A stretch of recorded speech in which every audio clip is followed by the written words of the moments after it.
All right, we're back at it again. UFC Fight Night 130 out in Liverpool, England. It's their first time in Liverpool, and they picked quite a weekend to be out there. But the fights go on Sunday. Let me rephrase that. Sunday is when they go off, and they have a headline bout of Stephen Thompson versus Darren Till from Liverpool.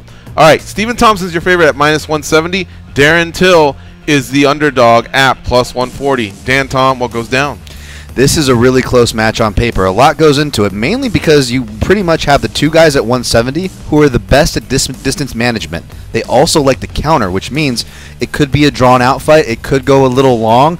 Darren Till is undefeated, though. He's a really tough southpaw to deal with. He's got the pop. He will have the size, but Stephen Thompson's no joke. He's not just a karate stylist. He's a really dangerous striker. He's knocked down 6 of his last 8 opponents. He's 1-0 against UFC southpaws, which is a former champion in his best performance, but he's going to have a handful. His health is a big question mark going into this with him coming off an injury, but he appears to be ready coming into the main event. I'm going to reluctantly side with Stephen Thompson to take a decision. That's right, a decision, which is dangerous prediction considering he's going to be fighting in a Liverpool crowd. Goes?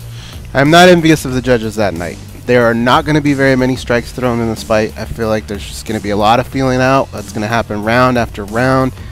My issue is this. It wasn't too long ago that Stephen Thompson on our show said he couldn't even really close his hand.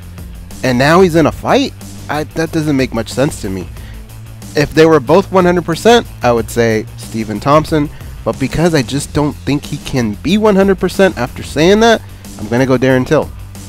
Yeah, let me just say, it's not going to be a good weekend for Liverpool. And then we get to Sunday's fight, and I don't think it's going to be Darren Till's night either. Look, the guy's a savage. He's a young lion, 16-0-1. Much respect.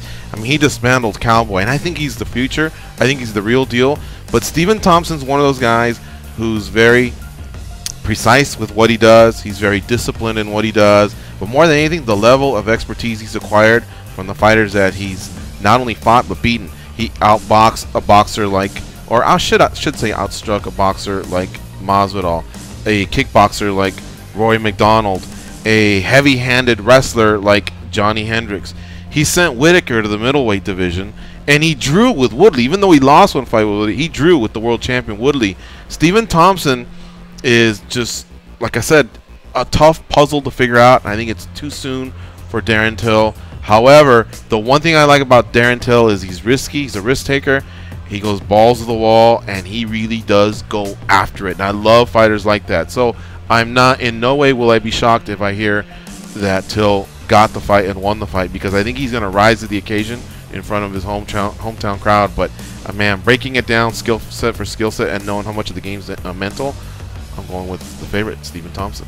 And there you have it. That's our main event breakdown for this weekend's UFC Fight Night 140 out in Liverpool, England.